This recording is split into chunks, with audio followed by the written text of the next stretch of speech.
Situācijā, kad pacientam ir kaut kāda mugurkaula problēma, vai nu kakla daļā, vai jostas daļā, vai krūšu daļā, bieži vien cilvēki prasa, kā tad tas būs, kad mēs viņu operēsim.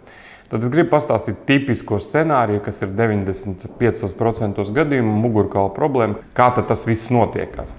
Tātad pacients ar zināmu ķirurģisku problēmu iestājās slimnīcā operācijas dienā, tukšā dušā ar analīzēm. Šis cilvēks jau ir iepriekš ar analīzēm konsultējies ar anesteziologu, tā kā anesteziologs jau zina par šo cilvēku, par viņa veselības stāvokli un visām viņa problēmām potenciālajām, tas viss jau ir iepriekš zināms.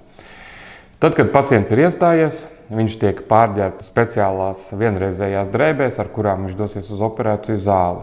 Pirms operācijas operējušais ķirurgs ar pacientu vēlreiz pārunā, vai pacientiem patiešām joprojām ir šīs sūdzības, jo retos gadījumos mēdz būt tā, ka no brīža, kad pacients ir ticies ar ķirurgu un ir pieņemts lēmums par operācijas izdarīšanu līdz brīdim, kad operācija tiek reāli arī plānot izdarīt, cilvēks ir izveseļojies, viņa sūdzības ir pazudušas, un tad tas var būt par iemeslu, lai operāciju atceltu. Bet tas, protams, ir ļoti reti. Pārsvarā gadījumā pacientam sūdzības joprojām ir. Tad pacients ar operējušo ķirurgu pārunā, ko tieši operācijas laikā ķirurgs darīs, kāds ir sagaidāmais efekts no šīs operācijas. Protams, šīs lietas jau ir pārunāts iepriekš tiekoties un plānojot operāciju, bet, kā saka, dubults neplīst.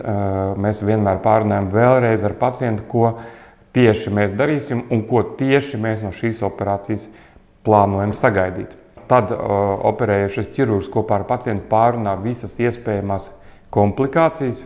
Bieži vien pacienti arī jautā, vai operācija ir ļoti bīstama. Atbilde uz to ir nē. Kopumā operācijas ir ļoti drošas. Kaut gan pastāv neliels, bet tomēr reāls komplikāciju risks. Un šīs komplikācijas ir vesels saraksts, kurš tiek pārunāts pirms operācijas. Dažas komplikācijas ir tādas, kas ir viegli novēršamas, nerada nekādas tālējošas sekas, līdz pat arī nopietnām komplikācijām. Vēl kas ir svarīgi, ka ne visas komplikācijas ir atkarīgas no ārsta, no operējušā ķirurga. Ir kaut kādas lietas, kuras no operējušā ķirurga nav atkarīgas. Piemēram, no operējušā ķirurga nav atkarīgs tas, kādā veidā organisms reaģēs uz zālēm, un varbūt izrādīsies, kas iepriekš nav bijis zināms, ka ir kaut kāda alerģija uz kaut kādām zālēm, kuras mēs dosim operācijas laikā, ko mēs nezinājām un nevarējām zināt. Un tā ir komplikācija, bet īsti nav ārsta vai anesteziologa vaina. Tās lietas vienkārši notiek. Tātad pacients ar operējušu ķirurgu pārunā šīs potenciālās komplikācijas, un pacients dodas uz operāciju zāli. Kad pacients nonāk operācijas zālē, viņu savā aprūpē pārņem anesteziologa brigāde, kas pacientu ievada narkozē. Tālāk visu operācijas laiku arī anesteziologa brigāde uzrauga pacienta narkozi, viņas dziļumu un visus pārējos vitālos rādītājus, kamēr ķirurgi dara savu darbu, jeb tiešo operāciju. Un tad, kad operācija ir ķirurģiskā daļa ir beigusies, tad anesteziologi ir tie, kas paliek ar pacientu operācijas zālē vēl kādu laiku, lai viņi no šīs narkozes droši izvadītu. Un turpmāk pacients jau pēc tam, kad viņš ir izgājis no narkozes, nonāk ķirurģiskajā nodaļā.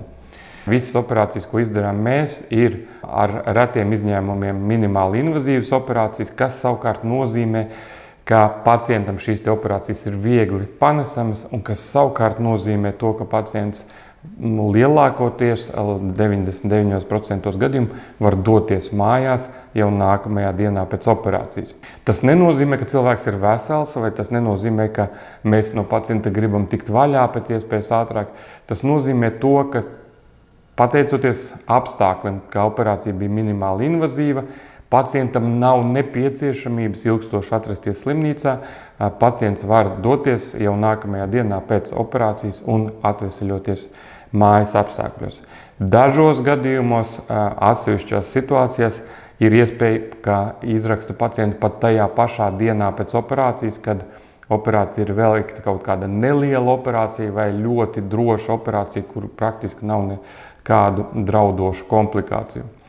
Un, protams, retos gadījumos, tad, kad tiek izdarīts liela apjoma ķirurģiskas iejaukšanās, tad pacienta stacionēšana var ilgt arī ne tikai nākamajā dienā, bet arī aiznākamajā dienā, vai varbūt pat 3. dienā viņš tiek palaists mājās. Tā persona, kas izvērtē, vai pacientam viss ir kārtībā un vai pacients ir sasniedzis tādu stāvokli, ka viņš ir droši izrakstāms, ir, protams, operējošais ķirurgs. Pacienti arī bieži jautā, kāda būs tad atkopšanās pēc operācijas, cik viņa būs ilga, vai būs vajadzīga speciāla rehabilitācija un tā tālāk. Kā jau minēts, lielais vairums operāciju mūsdienās tiek izdarīts minimāli invazīvā tehnikā, kas savukārt nozīmē, ka operācijas ir viegli panesamas un no viņām ir relatīvi viegla atkopšanās. Bet kopumā varētu vispārināt teikt, ka mēs rekomendējam visiem pacientiem pēc mūsu operācijām 2 līdz 3 nedēļas saudzējošu mājas režīmu. Saudzējošs mājas režīms nozīmē, ka cilvēki var nodarboties ar ierobežotu aktivitāti, kaut ko darīt un pagulēt tad, kad noguruši, un tad, kad labi jūtās, tad arī pastaigāt un kaut ko padarīt, bet runa ir par to, ka lai neaizraujās ar kaut kādu pārāk intensīvu fizisku aktivitāti. Un, protams, ka pēc operācijas var pasāpēt brūces apvidus, tad universālās rekomendācijas pēc visām operācijām ir arī, protams, pretsāpju zāles.